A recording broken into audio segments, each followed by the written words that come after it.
Hey everybody, it's Steven GetMoneyMyrick here, and in today's video I'm going to be discussing the newest hero, Fiona. If you're watching this video, it's Wednesday. This is the last day you can choose whether or not you're going to be using your heroic scrolls to get Fiona or not, if you have not chosen already. And I'm going to be discussing whether I think you should or whether you shouldn't, as well as touching on some of the anxiety I see people having about this decision and what my suggestion is with that. One other thing I want to announce, big thank you to Leo Kane. Leo Kane was kind enough to let us borrow his account for this video. He has a V1 Fiona. Leo Kane is a member currently of Idle Gods, which Idle Gods is actually merging with Revenge right as I'm recording this video. So that's really exciting. We're happy to have Idle Gods guild members with us. There'll be a lot more power.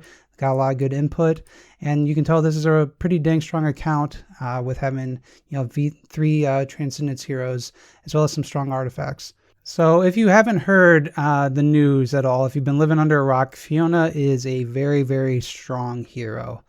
Specifically, one of the things that makes her very strong is the fact that she can fit into pretty much any lineup that you want her to be in. She's just very versatile, giving this shield to all of your heroes. It's just a super helpful ability to have. Just makes your team better all the time. She even fits in with Transcendence heroes. June even had a video of her with, 2C and showing that she can even keep 2C alive with the shields and the power that she can do with that. So it's definitely worth it if you have the extra heroic scrolls, I believe, to go in and at least at a minimum go for the pay to win artifact on this event. I cannot imagine a world where you are going to be too upset about getting a very powerful hero that works well in pretty much any lineup and also getting a pay-to-win artifact out of it. You will definitely appreciate having extra copies. There's talk about running 2 Fionas. There's talk about having a Fiona copy on every single lineup that you use. There's talk about pretty much putting her in all 5 of your teams for Ace Championship, all 5 of your teams for Guild Wars, even at 5-star or 6-star, just getting the shield to all of your heroes. It's just a great buff to have. And the fact that it happens automatically at the start of the match instead of, Amon-Ra, where she has to get her active off and you risk her energy getting stolen by a carry or risk her dying. It's just a very helpful hero to have in a lot of different circumstances. So I don't think you're ever going to regret having multiple copies of this hero, having 2 of them or whatever.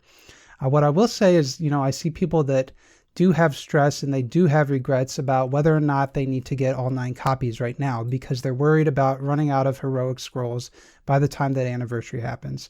And that's a completely reasonable, fear. It's something I've struggled with because right now I only have 6 copies of her. And I'm really like, if I could just spend $100 more, then I could get those 9 copies. And then, man, my team would be so good. I'd have such a good team. But you need to remember that part of playing this game is, having fun. Part of it is not giving yourself anxiety and stress about things because, yeah, you may want an E5 Fiona right now. You may want 2 E5 Fionas right now, depending on where you're at.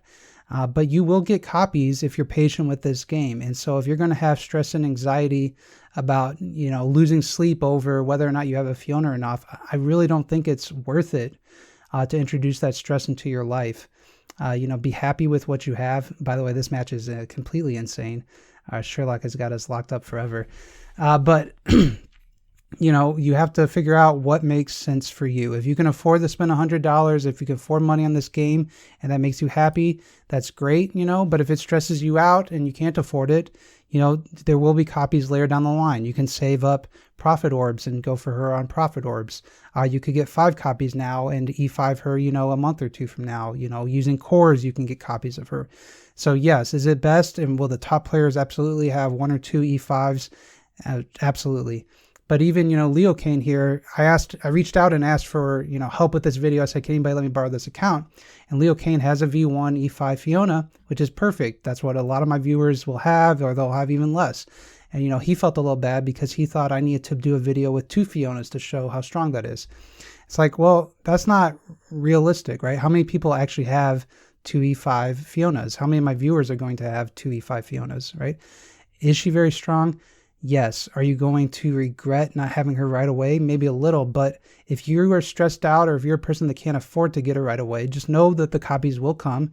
Know that you could keep her at 6-star and she'd probably do really helpful, good things in Guild Wars for you until you can get enough copies.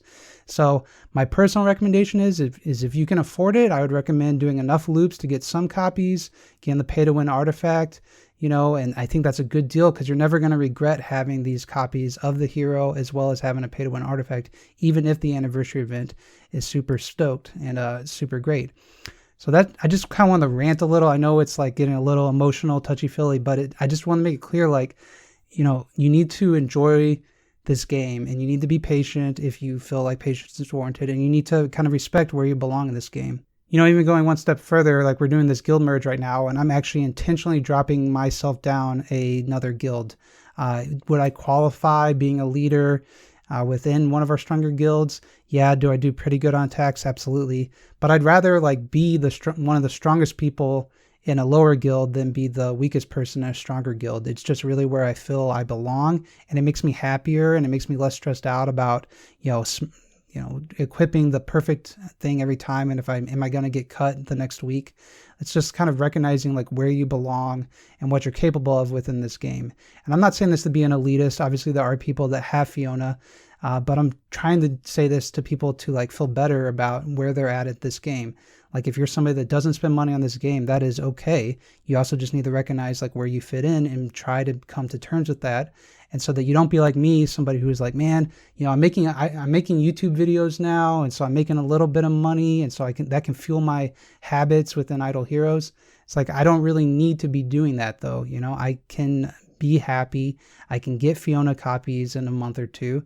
I'm getting Eloise on my other account, and probably won't get a Fiona for a very long time on that account because I don't go anything on this event because I've got some Eloise copies, and that's okay. And I'm just trying to kind of make a general video of if you're struggling out there with your decision, don't be, just accept it, right? Be okay with it. So if you stuck around for the whole rant, I did just want to say that if you did happen to build Fiona and you're not quite sure about the best gear on her and how you should be building her, it seems to be that going all in on her attack is very important. So whether it's an attack stone or a speed attack stone, a speed attack I don't really think it's worth it because even with it she'll still be pretty slow. So might as well go all attack, and then getting a crown, specifically a splendid crown, and getting that damage reduction is going to be huge on her. It also buffs her attack. And so, her shield is based off of her attack. So she's another champion like Eloise, where building attack on them actually makes them stronger. And in this situation, provides a bigger shield for all of your heroes by having more attack. So I would recommend a split attack gear on her. She actually gives a reason now why you might want to get priest resonance gear for her. Probably a full resonance set would actually be the best. Get a little bit more tankiness. And yeah, Splendid Crown is definitely the best artifact. If you don't have that, I guess Magic Stone Sword, anything that kind of boosts attack and maybe provides a little bit of damage reduction would be very helpful. And I just want to wrap this video up and just be very clear that I think Fiona is a very strong champion. I think that if you can afford to build her, go out and build her. If you can't afford to build her, just wait around. You will get the copies eventually. Just have a plan on how you're going to go about getting her. And you'll be happy with her performance. She'll fit in any lineup, which is what is amazing about her. She's just a great hero to have. It's a great design by DH Games. So thank you for this great champion that got released. I'm excited to see the cheese.